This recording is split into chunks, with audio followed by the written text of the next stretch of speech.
If this season couldn't get any better for the TCU Horned Frogs women's basketball team, well, you're wrong. Student, this is my 4th year here, and we've been waiting for this, and we knew it was coming. And we're so excited. As the team prepared for the March Madness tournament, our very own Delana Cepeda sat down with Emma Agnes Unopu, who's been a crucial player and actually led in scoring.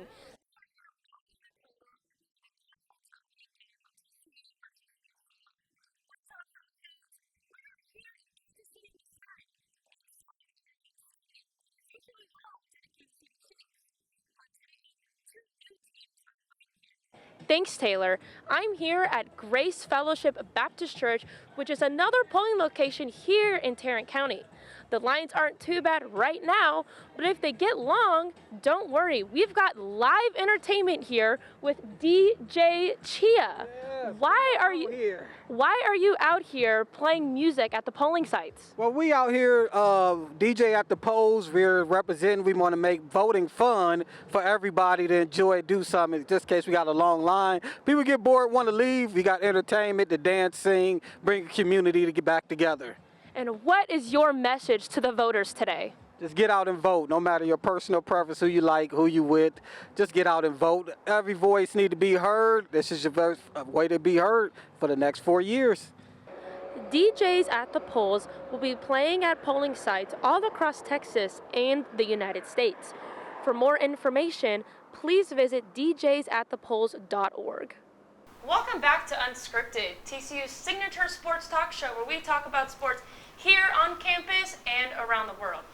A lot of really big games happen, and one that I would like to personally highlight as a week 1 recap was Miami versus Florida. Tennessee already completely dominated the game. I also think this is a football team that has a lot to prove, and months of work and preparation for TCU football will finally be put to the test. It's been a roller coaster in the Sonny Dykes era so far, with the team going from a national championship appearance in 2022 to missing a bowl game in 2023. Although he did miss spring training with a back injury, he did get those meaningful reps during the summer practice and during fall camp. NC State simply just outplayed Duke in that Elite 8 game. Although the Wolfpack was not as successful from 3, they dominated from shots from the field, especially mid-range.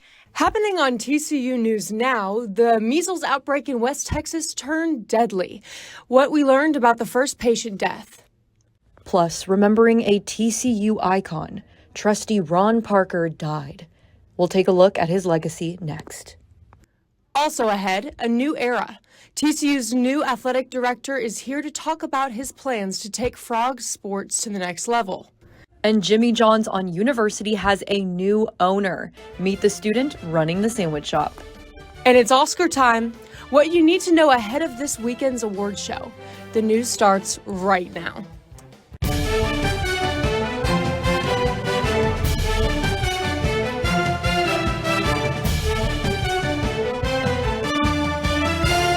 This is TCU News Now.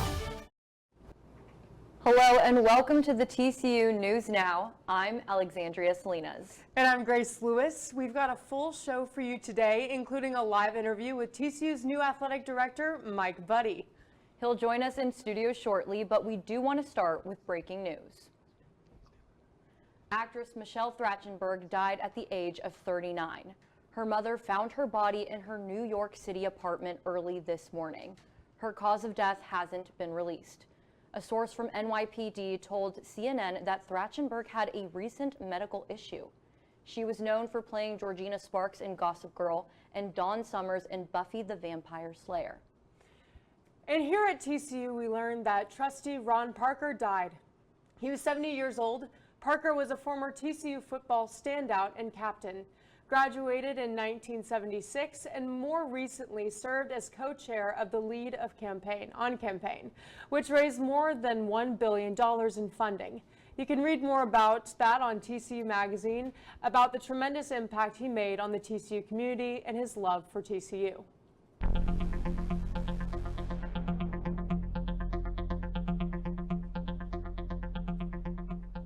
New in today's Health Minute, the first death from the measles outbreak in West Texas was reported. We don't know how old the patient was, but they were hospitalized and died overnight. Right now, cases of measles outbreak are at 124. Today in Rockwall County, Health Authority Dirk Parrott reported that a case of measles has been confirmed. It does not appear to be connected to the West Texas outbreak, but the Rockwall County Health Department is monitoring the situation closely. There are growing concerns about the virus spreading to other parts of Texas, including at universities. Last week, someone visited 2 universities and later tested positive for measles. First, the University of Texas at San Antonio, as well as the San Antonio River Walk. After that, they visited Texas State University in San Marcos and finally stopped at the Buc-ee's in New Braunfels. Measles is highly contagious. It's a respiratory virus that can live in the air for up to 2 hours. There is a vaccine for it. It's called the MMR vaccine, measles, mumps, and rubella. It is a safe and highly effective vaccine. Children are required to get 2 doses before entering kindergarten and public schools. There is no link between the vaccine and autism. Most of the cases in West Texas started in Gaines County, about 350 miles west of DFW. This is the largest outbreak in the state of Texas that they've had in 30 years. A health department spokeswoman said the cases were concentrated in an unvaccinated Mennonite community. If you've been in contact with someone who tested positive or thinks that they might be at risk, it's important to know the symptoms of measles. It begins with a high fever, cough, runny nose, and red watery eyes. A rash will start on the face and spread down the body. If you experience these, stay home and avoid others. February is American Heart Month, and Fort Worth public libraries are celebrating by offering free CPR and AED training sessions. The training will happen at 13 library locations in Fort Worth. If you want to sign up, check out the full schedule on the Fort Worth Public Library's website. Mardi Gras is right around the corner. March 4th, also known as Fat Tuesday, marks the day before Lent begins. It's one last hurrah before Christians observe 40 days of prayer and fasting. One of the biggest Mardi Gras celebrations happens in New Orleans. And if you plan to head out there, here are some ways to stay safe. First and foremost, if you plan on drinking alcohol, plan your ride to and from your party ahead of time. Travel in groups. The buddy system is key when walking in large crowds. Establish a meeting point with your group in case you get separated. Sharing your phone location with someone you trust is always a good idea. Lastly, if you see something suspicious, say something and call 911 immediately. Do you plan on celebrating Mardi Gras? I do, and I can't wait to rep my purple and green. In national news, President Trump got a big win in Washington, D.C. this week. House Republicans passed a budget plan that would allow Trump to push his agenda forward. The vote happened late last night. The budget plan includes $4.5 billion in tax breaks and $2 trillion in spending cuts. Tensions are rising in Washington over Elon Musk's department government efficiency. 20 DOGE employees resigned this week because they refused to, quote, use their technical expertise to dismantle critical public services. DOGE has laid off tens of thousands of federal workers. The White House says it will pick which media organizations will be allowed to cover President Trump up close. Media experts warn this is a violation of the First Amendment, which grants freedom of the press. The White House also confirmed that it will continue barred the Associated Press from certain presidential events because the outlet does not refer to the Gulf of Mexico as the Gulf of America. The Associated Press is currently suing the Trump administration over the issue. Now to Rome and an update on Pope Francis's health. He's been in the hospital since February 14th fighting double pneumonia. Overnight, we learned the Pope is sitting upright in an armchair and that he had a peaceful night. Doctors say he isn't out of the woods just yet, but he has not had any other respiratory crises since this weekend. The Pope is 88 years old. In other global news, Germany held an election. The ceasefire between Israel and Hamas is hanging by a thread, and the U.S. just made a deal with Ukraine. Let's start in Germany, where mainstream conservatives Friedrich Merz won the election. He made toughing immigration laws a huge part of his campaign and promised to unite Europe. The ceasefire between Israel and Hamas is hanging by a thread today. Hamas officials accused Israel of delaying the release of 600 Palestinian prisoners, which is a key part of their agreement. They warned that this holdup could cause the deal to collapse and the war to resume. Negotiations for the next phase, including more hostage releases and a longer ceasefire, have yet to begin. The U.S. and Ukraine are close to finalizing a broad economic deal that would give the U.S. access to Ukraine's valuable rare earth minerals. Ukraine hopes the deal means the U.S. will continue to supply critical military support. Last week marked 3 years since Russia invaded Ukraine in the unprovoked attack. Back here on campus, it feels like we just got the spring semester started, but preparations for summer orientation and Frog Camp are already underway.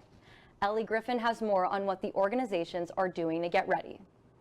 Despite the bitter February cold, TCU's Office of New Student and Family Programs is already preparing for a hot Texas summer. Student directors and staff have started planning for this summer's orientation and Frog Camp. There are so many things that go into Frog Camp that it's so essential that we plan in advance. We communicate with people like AT&T Stadium, Billy Bob's, and other places across the Fort Worth area, so we need to be in touch with them pretty early on to get dates we want and to make sure that everyone has a great camp experience.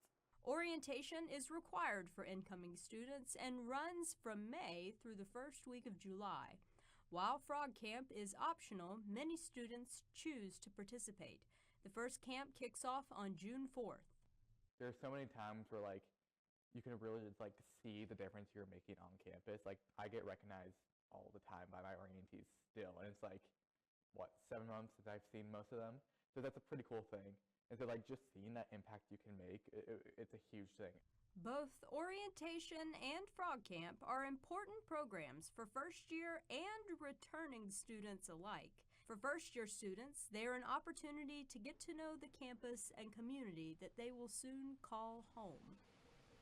For returning students, they provide key leadership and student bonding opportunities. Whether you're a first-year tadpole or a senior frog, one thing is for certain. Programs like Frog Camp and orientation are essential for uniting the Horned Frog family. Thanks, Ellie. Fort Worth wants to join more than 200 school districts nationwide in a lawsuit against social media apps. The district alleges social media platforms are the root cause of mental health crisis among teens. The companies being sued are Google, which owns YouTube, Meta, the parent company of Facebook, and Instagram, ByteDance, owner of TikTok, and Snap, the owner of Snapchat. Looking to take your studies across the pond? TCU study abroad applications for fall 2025 are now open. There are even 2 new locations, Dublin, Ireland, and Prague, Czech Republic. To apply, you have to be in good standing with the university, have a 2.8 GPA, and have completed at least 2 semesters at TCU. For specific programs and requirements, visit TCU Global. The deadline to apply is March 1st. A lucky student from Bucknell University received a $10,000 gift after former MLB star Alex Rodriguez made a nothing but net shot from half court. But how hard is it really to make the shot? Our own Ryan Thorpe took it to the court to find out. Half-court shots are one of the pinnacles of NBA and college basketball halftime shows. They'll welcome down a fan in front of crowds of thousands, hoping to win some large sum of money if they sink a half-court shot, very simply. However, it's much easier said than done. One of our own Horned Frogs last night at the TCU versus Texas Tech basketball game had an opportunity to make a half-court shot for $10,000. Unfortunately, he was unable to capitalize, but we're going to go in today to see how hard is it really to make a half-court shot. After a couple of warm-up shots and a couple of misses, I felt ready to take on the daunting challenge. My task is now simple. I'm going to shoot 10 half-court shots and see what my odds might be of winning that big cash prize. I felt good on my first attempt as I ran up to the line and let it fly, and then airball. I followed that first attempt up with a miss and another miss. On my 4th attempt, I felt good. I ran up to the line, let it fly, and bang! my first make. After that confidence boost, I was then humbled with a miss. After miss, after miss, after miss, and you guessed it, after miss. Something needed to change. It felt like I was in Game 7 of the NBA Finals with my last attempt. I let it fly, and swish. Nothing but net. The odds of me making that half-court shot, right around 20%. For that lucky TCU student that had that chance to shoot last night, I will gladly take those odds. With TCU 360, my name is Ryan Thorpe. We'll get back to you in the studio. Thanks, Ryan. Keeping it on the court, let's take it to our sports team. They're talking all things TCU basketball, Frog Ball's home opener, and some major league action. Thanks, guys. On the basketball front, TCU women's basketball continued their impressive season with a ranked win over number 17 West Virginia. Haley Van Lith registered an impressive 26 points, going 8 from 12 from the field and 3 for 5 from the three-point range. Sedona Prince also scored a commanding 20 points as well as 8 rebounds. The Frogs downed the Mountaineers 71-50 for their 26th win of the season and remaining undefeated at home. The final home game is tonight at 6:30 against Houston. Frog Ball competed this past weekend over at Globe Life Field in Arlington, playing 3 games in the Amegy Bank College Baseball Showdown. The Frogs took their first game Friday night against Michigan, beating the Wolverines 10-4. In a close one, the Frogs dropped their Saturday game 2-1 against the Arkansas Razorbacks after giving up 2 runs in the top of the 7th. A controversial play shook TCU fans as Isaac Cadena appeared to be blocked by Arkansas first baseman Rocco Pepe. Cadena was ruled out and boos from fans filled Globe Life Stadium. Sunday was an outing the Frogs would like to forget, giving up 5 runs in the first 5 innings against Kansas State. However, TCU won its home opener against Tarleton State 4-2 after getting off to a hot start. Billy, how are you feeling about baseball this season? I'm definitely excited. Despite their 2 losses this weekend, you know, we won our home opener. We had a great recruiting class, so I'm just excited to see what the year has to come. Yeah, me too. On the professional side of things, the Mavs were reminded last night of what they lost. The Los Angeles Lakers beat the Dallas Mavericks 107-99 last night. This was Luka Doncic's first game back in Dallas since he was traded to the Lakers. LeBron led the team with 27 points, but the real star of the game was Luka. He had a triple-double. This makes him the 3rd player ever to have a triple-double against every NBA team. The other 2 players who achieved this were Russell Westbrook and LeBron James. San Antonio Spurs center Victor Wembanyama is also out for this season. He has a deep vein thrombosis, which is a blood clot. This injury plagued NBA Hall of Famer Chris Bosh's career, leading him to an early retirement. What do you think about the Spurs? How do you think they're going to do without Wembanyama? I don't know. I mean, I do feel really bad for Wemby. The Spurs have been struggling even with Wemby, so I just don't know what the rest of the season is going to look like for them. Who knows? Yeah, well, moving on, Bruce Bochy and the Rangers got the 2025 season rolling Friday against the Royals, losing 5-2, then dropping another 2 games over the weekend against the Giants and Cubs. Rangers fans, do not fret. The buzz around the team surrounds their starting pitching. While Nathan Eovaldi had a tough time to begin his 2025 campaign, he reminded people that it's, quote, a time to get warm. The team will likely see the return of Jack Letter, the number 2 prospect in 2021, and the long-awaited return of Jacob deGrom. Billy, I don't know about you, but I think it's hard to not think that things can't get better after last year's. Yeah, after last year, you know, not even going 500 after winning the World Series, you know, it's hard to see, you know, come off of that. But I'm excited to see what this year has to come. You know, the preseason, spring training, you know, that's what it is, spring training. It's for them to warm up. So true. Yeah, we'll see what the Rangers can cook up. We'd also like to wish the best of luck to TCU football alums Jack Betch, Savion Williams, and Brent Matasic at this week's NFL Combine. Back to you guys at the desk. TCU's indoor track sprinters are locked in and focused. The team is getting ready to compete for the Big 12 Indoor Championship. Katea Sharp caught up with one of the sprinters and their coach to talk about their road to nationals. The TCU track and field sprinters are unstoppable this season. From first years to seniors, the men's and women's teams have been hustling to shatter school records and earn national rankings. Senior Cassie Crockett is ranked number 9 in the 200-meter dash. It's really just the mentality, because like training now, everything, like all the work's already been did. So it's like you can't really get faster by the training right now. It's more like the mental going into it, like knowing what you have to do, and then not only knowing it, but actually doing it on the day. Crockett credits his motivation to the support of his coach, Tyrone Edgar. You know, Cashy as well, him open up the season running 20.6, which is a PR for him. So everyone sees that the training is going in the right direction and everyone wants to be as good as each other. So it's great. The success on both sides of the team have been motivating everyone to do better this season. Most of the time the girls run before the guys. And so the girls are doing really amazing this season. And so with the team wise, like once the girls run and I see them run and they go out there and break school records, like now it just gets me hyped up and gets me excited to go do the same. Because sometimes if the girls have a better meet, the guys really want to try and match where the girls are. If the guys have a better meet, the girls are really trying to go where the guys are. So they really try to meet each other at the same level. The Frogs are headed to Texas Tech this weekend for the Big 12 Indoor Track and Field Championship, where they'll compete to hold their spots in the top 16 to qualify for nationals in March. Thanks, Katea, and best of luck to the team. TCU Athletics has a new boss. That's right. TCU named Mike Buddy as the university's new athletic director. Buddy joins TCU from the U.S. Military Academy at West Point, where he served as athletic director for more than 5 years. Today, he's here in the studio with sports anchor Gavin Hughes to talk about his vision and hope for TCU sports. Gavin, take it away. Thanks, guys. Mike, thank you for joining us. And, just to get into things, you spent 20 years in collegiate athletics. What so far makes TCU stick out amongst the rest? Well, just the overall attraction that the institution has, not just the institution, but the greater community of Fort Worth. As President Pullen calls it, it's an everything school. It's got great academics, phenomenal community, great culture, facilities, and phenomenal young people who choose to come and get an education here. Yeah, collegiate athletics right now is changing, right? Like I said, you've been involved within 20 years. It's going a variety of ways right now, NIL, things like that. You said in your introductory press conference, we're not going to follow a manual. What do you mean by that? Just elaborate.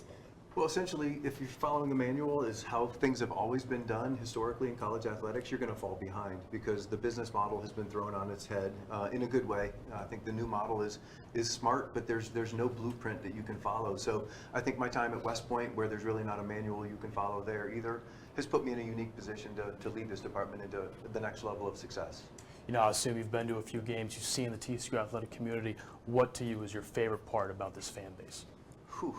Honestly, the fact that they refer to it as Purple Disneyland, no one has anything bad to say about it. And that's not just saying if we win games, we're happy. If we don't win, we're unhappy.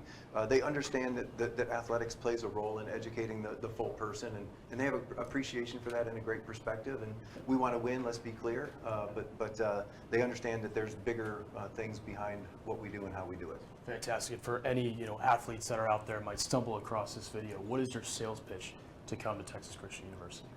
Well, the first thing I would say is it's not for everybody. I mean, you have to want to be in small classrooms. You want to have to get an education that you're going to have to earn, but you're going to earn it in one of the greatest places in the United States to call home, surrounded by people who are like-minded and committed to excellence in all that we do.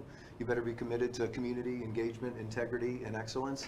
And if you do those things, you'll get to learn under some of the best coaches in all of college athletics at some of the greatest facilities and the greatest fan bases. So it's an easy sell if you get the right kids. Lastly, and arguably most importantly, your favorite barbecue joint in Fort Worth? Well, I've only been on ground for about 2 or 3 weeks, so I haven't been to all of them. But certainly Railhead is up there. One of our own, Charlie Guerin, suggested that I try that out as I did, and it was excellent. But that's one of the many things about Fort Worth that I just can't wait to get out in the community and try all of them. Fantastic. Well, Railhead Smokehouse, you heard that. Get them a little deal here. Guys, back to you. Thank you so much. Now let's talk weather, because this weekend Mother Nature will keep you on your toes. We've got a little bit of everything: sun, warm temperatures, a cool down, and even some rain. Let's break it down. Tomorrow, temperatures are going to hang out around 68 degrees, but it won't be the sunniest day. Clouds are moving in, and we could see some scattered showers throughout the day. Friday and Saturday, though, look much better. Sunnier skies, temps back in the low 70s, and overall a great day to be outside. Sunday brings more clouds and a slight chance of rain. The biggest night in Hollywood is this Sunday. The 97th Academy Awards will air live from the Dolby Theater in Los Angeles, with Conan O'Brien hosting for the first time. Amelia Perez leads with 13 nominations, including Best Picture and Best Actress for Sofia Gascon. Close behind are The Brutalist and Wicked, each with 10 nods. Other Best Picture nominees include A Complete Unknown, Conclave, and Dune Part 2. You can watch the Oscars live on ABC and streaming on Hulu this Sunday, March 2nd, starting at 6 p.m. Central. Another major award show just wrapped up, the 30th annual Screen Actor Guild Awards. From surprising wins to a standout moment, there's a lot to break down. Joining us live to discuss the biggest highlights in the LEAP, executive producer Emily Fincher. Emily, thanks for being here. Of course. What were the most talked about wins? Well, Shogun continued its supremacy, sweeping multiple categories. Meanwhile, Only Murders in the Building also took home multiple honors. Unfortunately, Cynthia Erivo looked this close to throwing hands after Ariana Grande lost yet again to Emilia Perez. What does this mean for the Oscars? Do you see any clear frontrunners emerge? Absolutely. As I just mentioned, Emilia Perez seems unstoppable, steamrolling Wicked across every major award show, including the SAGs. And big buzz is now swirling around Timothée Chalamet for the Oscars, who snagged Best Actor this year at the SAG Awards, and his speech is already going viral. Chalamet reflected on the hard work he poured into A Complete Unknown, declaring his determination to be recognized as one of the greatest actors of this generation.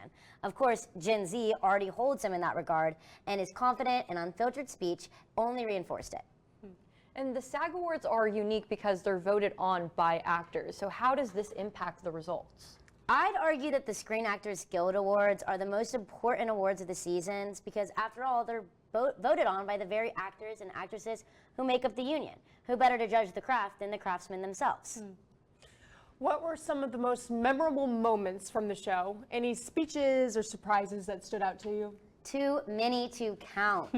Kristen Bell kicked off the night with a show-stopping parody of Frozen's Do You Want to Build a Snowman? Only this time it was Do You Want to Be an Actor? With the hilarious clips of the night's attendees, a fitting start to the celebration of Hollywood's finest. Also, Harrison Ford casually crashed shrinking co-star Jessica Williams' speech. However, my favorite part of the night was the ongoing fake drop bit among the award winners, where people kept pretending that the awards were unbearably heavy, with Kieran Culkin delivering the perfect punchline, "This thing must weigh 12 pounds. And fashion is always a big part of award season, so who were some of the best dressed stars on the carpet? Honestly, the fashion was fine this year. There were no show-stopping viral moments. Everyone looked polished, but there was no real risk. Timothée Chalamet turned heads in a sleek leather tuxedo, while Selena Gomez draped herself in velvet excellence. This subtle sophistication is pretty on trend for the SAG Awards, but don't worry, this Sunday at the Oscars is sure to bring fashion back to the forefront. Thanks, Emily. Remember, you can catch up on all things pop culture and entertainment on The Leap.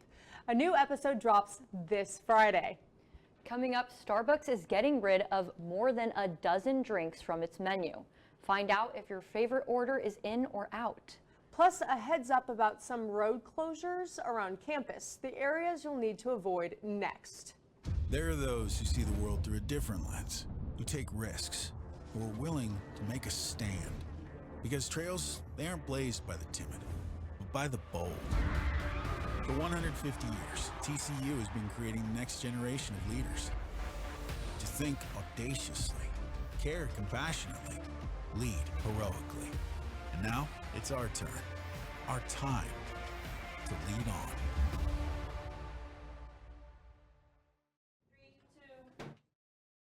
Welcome back to TCU News Now. A heads up about the roads around campus.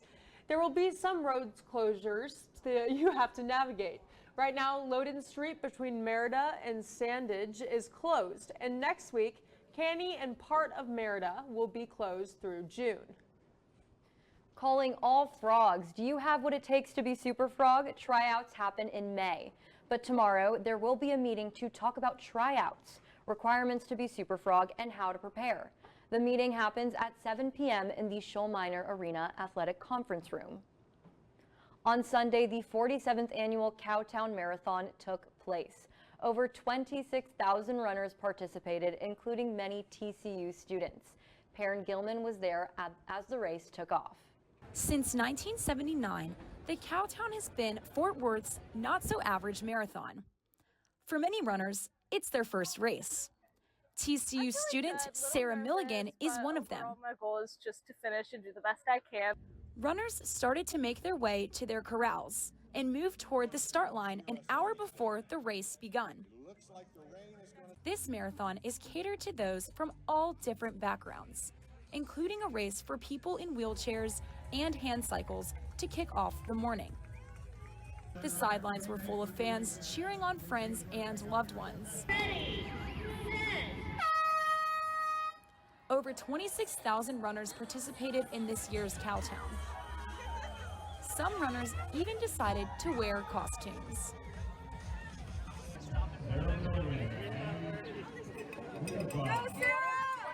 I feel great. It was hard, but I did pretty well. I PR'd in a mile, and I also finished way under what I was expecting. Whether chasing a personal best or simply completing the race, every runner's race ends with the same goal, crossing the finish line.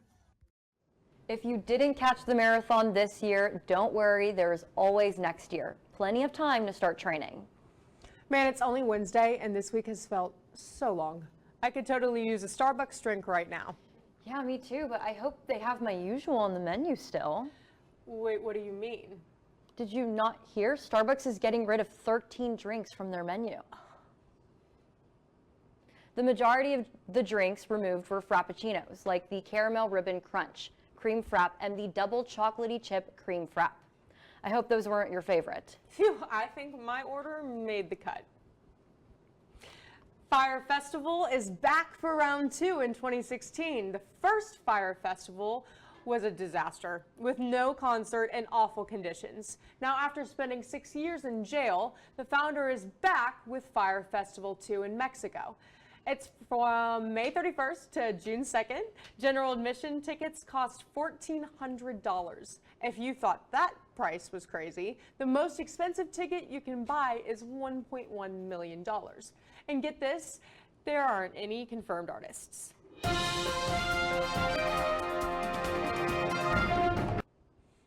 In today's business break, AI, Target, and tariffs. First, Apple is putting down roots in Texas. The company plans to invest $500 billion in the United States over the next 4 years and hire 20,000 new employees. The company will also open a new AI factory in Houston that is set to open in 2026. The factory will create servers for Apple Intelligence. President Trump announced that he might consider imposing tariffs on copper to help fuel military and technological needs. Trump also said import tariffs on Mexico and Canada will go forward starting next month. After more than 80 years, Joann's is shutting down all of its stores. The craft and fabric store filed for Chapter 11 bankruptcy twice in 1 year. But low consumer demand and inventory shortages made it tough to operate. And Target shoppers will soon have more to look at in the closing section. The company struck a deal with Champion to carry an exclusive line of sportswear and duffel bags. The store is trying to up their apparel sales. The new items will be in stores in August. Chances are you've walked by or even grabbed a bite at the Jimmy John's sandwich shop on University Drive. Turns out there's a story behind one of the new store owners. Nick DeRay has more on the boss and his TCU connection. We got the chance to talk to TCU student Ty Van Steenberg, who currently owns and manages the Jimmy John's right here on campus on University Drive.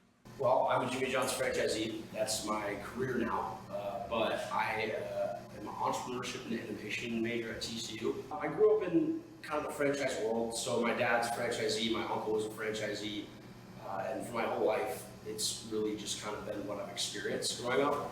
My dad has done Jimmy John's up north, he still does, and ever since I was 14, I've been working in Jimmy John's. So I know the brand quite well, and I've come to love it.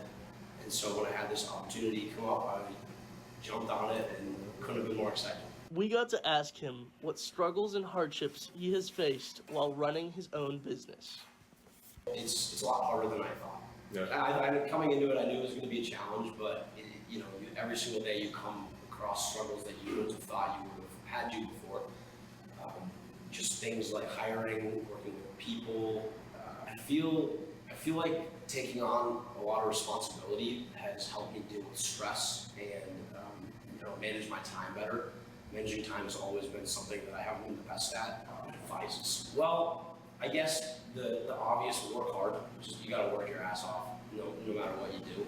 And there's gonna be times where you feel like it's gonna fail, and that's just when you gotta push harder. Yeah, come eat at Jimmy John's. Come get a sandwich. We'd be happy to serve you, and if you've never had it, come try it. We got some new things coming to the menu next month. We're super excited to be here, and it's a fantastic location. Come check us out. Thanks, Nick. With 2.5 weeks until spring break, midterms are officially in full swing.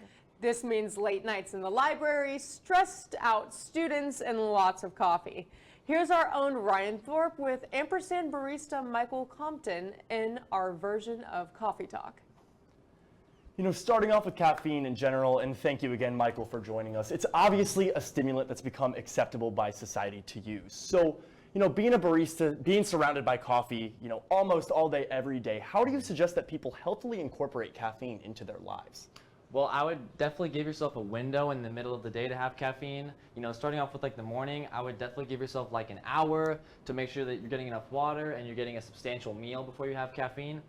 And then also the latter part of the day, I wouldn't have caffeine too late into the afternoon, as caffeine can stay in your system for up to 10 hours actually. So make sure you're not having caffeine too late so that you can really maximize that quality sleep that you want to get when you're studying so much. Awesome, 100%, yeah, thank you. And so, as a barista, you've probably made upwards of hundreds of coffees in your tenure. What are some of your most popular orders that you see coming in on a day-to-day basis? I'd say probably hands down a vanilla latte is going to be our top seller. Vanilla is a great flavor. It's pretty universal. It goes well with a lot of things. So I definitely say a vanilla latte. And then more and more, we're starting to see some more natural flavors. So we're starting to see more honey and more cinnamon powder thrown into lattes as well, that's kind of my personal favorite. It's really good. Awesome. So I'm trying to make my own coffee at home, just save some money, not go out to get coffee every so often. So what is your biggest piece of advice for making a coffee for yourself? Are there certain flavors that work really well together? Anything that you really like, or any coffee that might be better than some others? Yeah, I would say when you're looking for types of coffees you want to make, I would when you go to coffee shops, maybe ask what kind of flavors they're using in the coffees you like.